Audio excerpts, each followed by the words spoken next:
सबसे पहले वो 5 कॉमन मुद्दे आपके सामने रखते हैं जिन्हें दोनों गठबंधन पहले भी उठा रहे थे और अब भी लगातार चुनावी मुद्दा बना रहे हैं।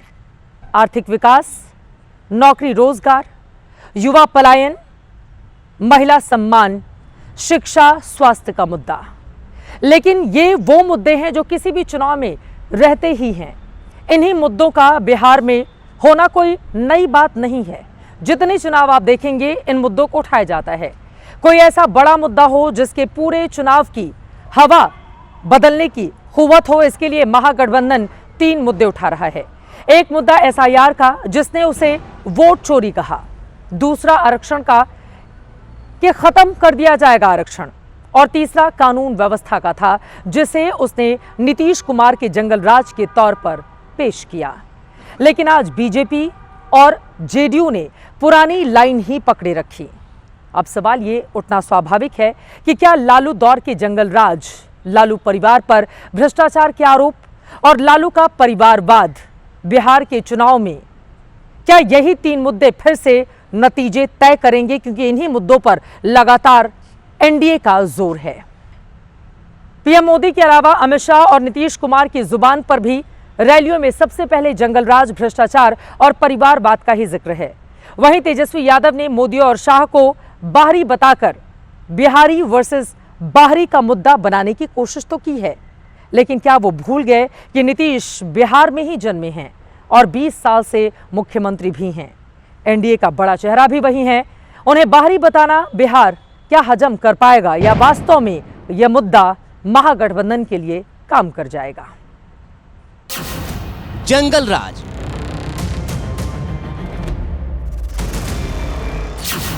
भ्रष्टाचार,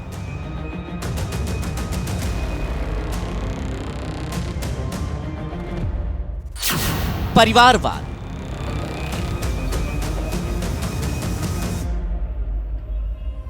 क्या फिर इन्हीं 3 मुद्दों पर बनेगी बिहार में सरकार?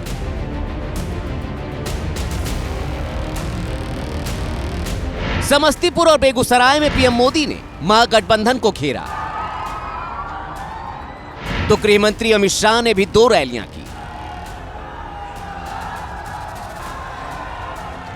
बक्सर और सीवान में अमित शाह की जुबान पर 3 मुद्दे ऊपर रहे: जंगल राज, भ्रष्टाचार और परिवारवाद।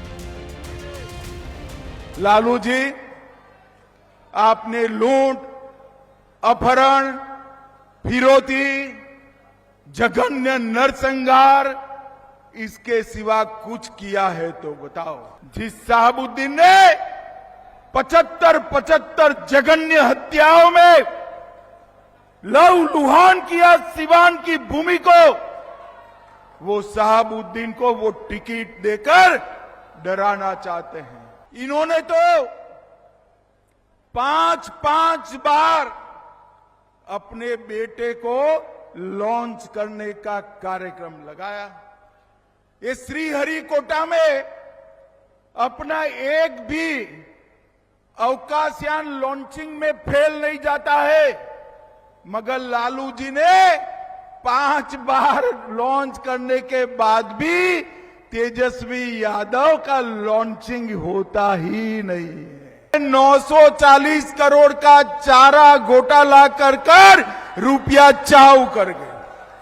लैंड फॉर जॉब का स्कैम किया, रेलवे की होटल बेचने में घोटाला किया, बेनामी संपत्ति का घोटाला किया।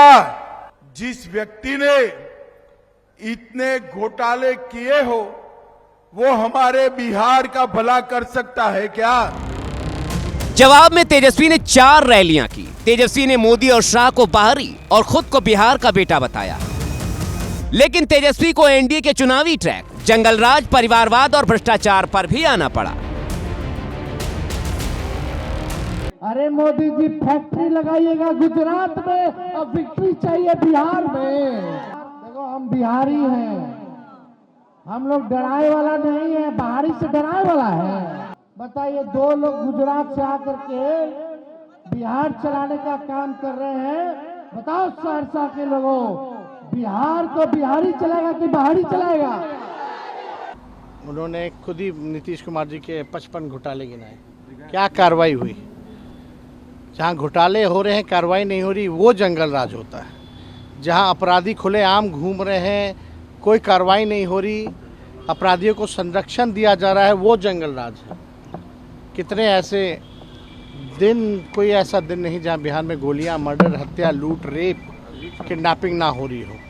टूटा फूटा झूठा बात तेजस्वी नहीं करता है, जुमलेबाजी तेजस्वी नहीं करता है। जो हमने कहा है वो किया है, और जो कहेंगे वो करेंगे।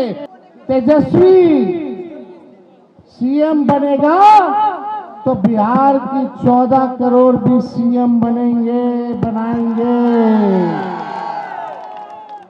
बिहार को भ्रष्टाचार मुक्त बनाने के दावे पर बीजेपी पहले ही तेजस्वी को घेर चुकी है कि जो खुद करप्शन केस में फंसा है उसका ये दावा मजाक है।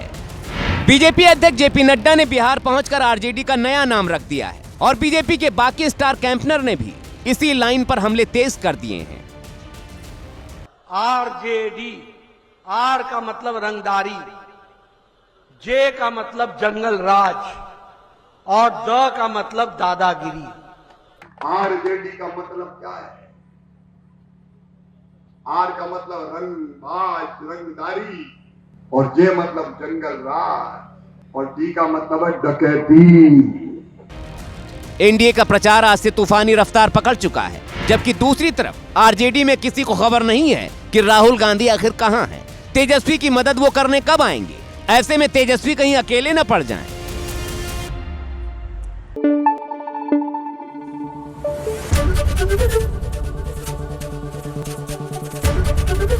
एबीपी न्यूज आपको रखे आगे।